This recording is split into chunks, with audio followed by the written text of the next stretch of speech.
श्री राधा रानी की जय हो, माधव सरकार की जय हो, राम राजा सरकार की जय हो, राम दरबार की जय हो, श्री राधा माधव सरकार की मुस्कान की जय हो, जय हो, जय हो, जय हो, जय हो। परहित सरिस धर्म नहीं भाई, पर पीड़ा सम नहीं अतमाई। प्रेमावतार स्वामी जी महाराज का दरबार, जिसमें कोठारी जी भी बैठे हैं। सूर्यप्रकाश जी महाराज चरण पकड़े हुए हैं गुरुदेव भगवान के।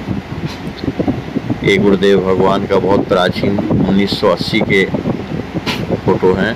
ये श्री हमारे दुबे जी महाराज हैं, हरगोविंद दुबे जी।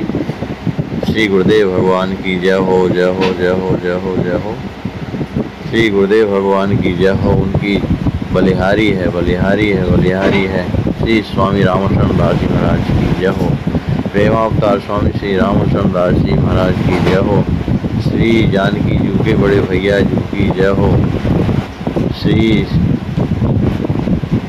स्वामी जी महाराज की जय हो। आश्वासन सेवा ट्रस्ट में आपका स्वागत है। एक बार पधारिए और देखिए।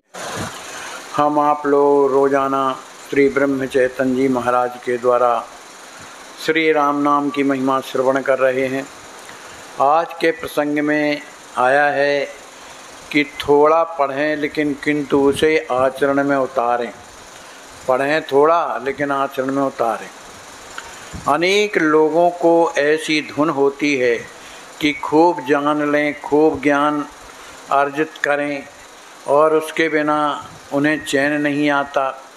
वैसे तो एक प्रकार का ही व्यसन ही है। अफीम खाने वाले को नशा आए बिना मज़ा नहीं आता।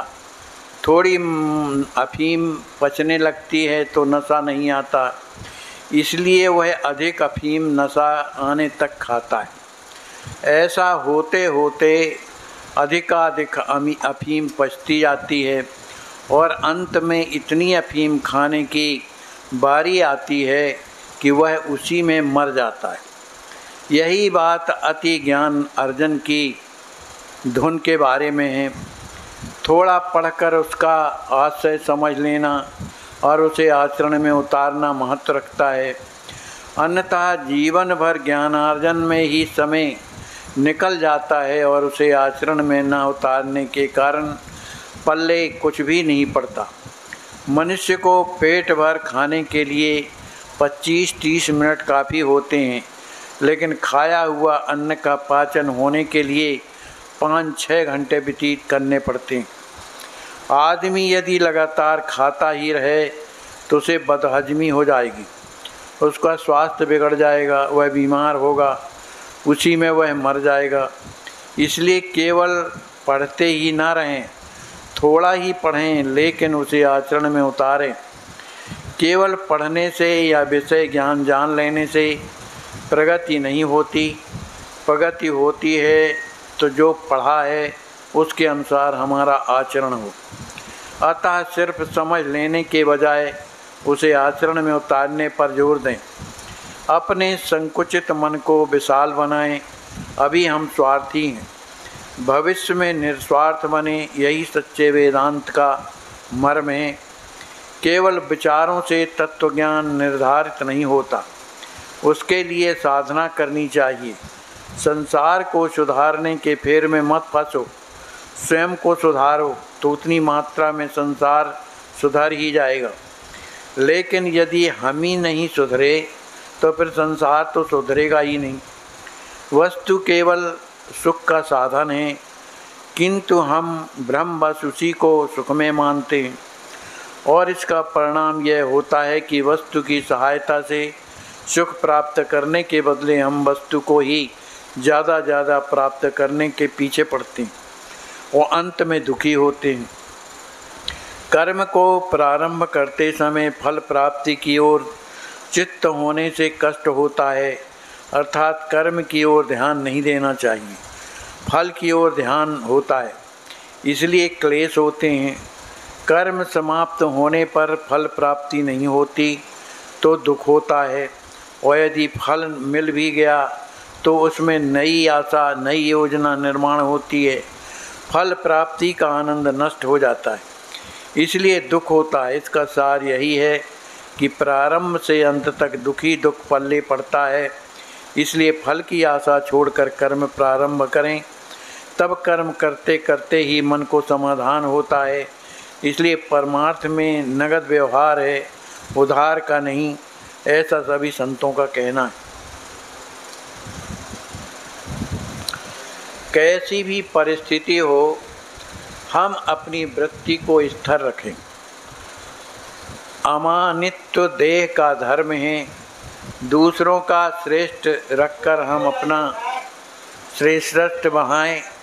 दंभ मन का धर्म है, वह दूसरों को धोखा देने के लिए ना हो, अपना खुद का कल्याण कर लेने के लिए केवल दंभ हो तो कोई हर्ज नहीं। अहिंसा देह और मन का धर्म है। अहिंसा हेतु पर निर्भर होती है। वाणी से किसी के मन को पीड़ा न दें और न किसी के देह को वेदना हो, ऐसा करें। दूसरों के दोष बताना हीनता का लक्षण है। लौकिक जगत का बड़प्पन का एक जन्म का नाश करता है, लेकिन दम्भ और हिंसा अनेक जन्म का नाश करते हैं। द्वेष के कारण हिंसा होती है, अतः किसी से भी द्वेष न करें। काम क्रोध आदि सभी विकार भगवंत की प्राप्ति में बाधक होते हैं। इसलिए बैर और द्वेष जैसे परमार्थ का नाश करने वाले दूसरे शत्रु नहीं हैं। स्वार्थ के कारण द्वेष भाव पैदा होता है। स्वार्थ निपटने के लिए नाम स्मरण जैसे दूसरा कोई साधन नहीं। हमारी वाणी औरों को सिखाने के लिए, अपना बड़प्पन बघारने के लिए नहीं है। वाचा से वाणी जीभ से बोला जाता है, खाया जाता है। सदा सत्य मीठा बोलें। खाने के मामले में भी जीभ को अपने काबू में रखें। अपनी चित्त शुद्धि करके संतों के गुण आचरण में लाने का प्रयत्न करें। अभिमान का जहर जहाँ पैदा हो वहाँ नाम स्मरण करें। भगवान की अपेक्षा नाम स्मरण की महिमा अधिक है। वृत्ति जागृत होने लगी तो उसे नाम से जोड़ देना चाहिए। हिरण्यकश्यप के मन में भगवान नहीं थे, ऐसी बात नहीं थी, किंतु बाढ़ अधिक बढ़ जाने से और खेत ही में नहीं दिखाई देता, वैसे हिरण्यकश्यप का हो गया था। मुँह में भगवान है, यह हिरण्यकश्यप अभिमान के कारण भूल गया, इसलिए उसे भगवान को स्वयं खंभे में दिखाना पड़ा। अभिमान जरूरत मात्र के लिए हो, मैं प्रभु का राम का हूँ, ऐसा अभिमान रखें। नाम का पल्ला पकड़ें, मुझे नारायण के दर्शन हों, ऐसा प्रहलाद ने नहीं कहा। नाम नहीं छोड़ूंगा, ऐसा कहा। छोटा होने की अर्थात नम्रता की वृत्ति अच्छी होती है।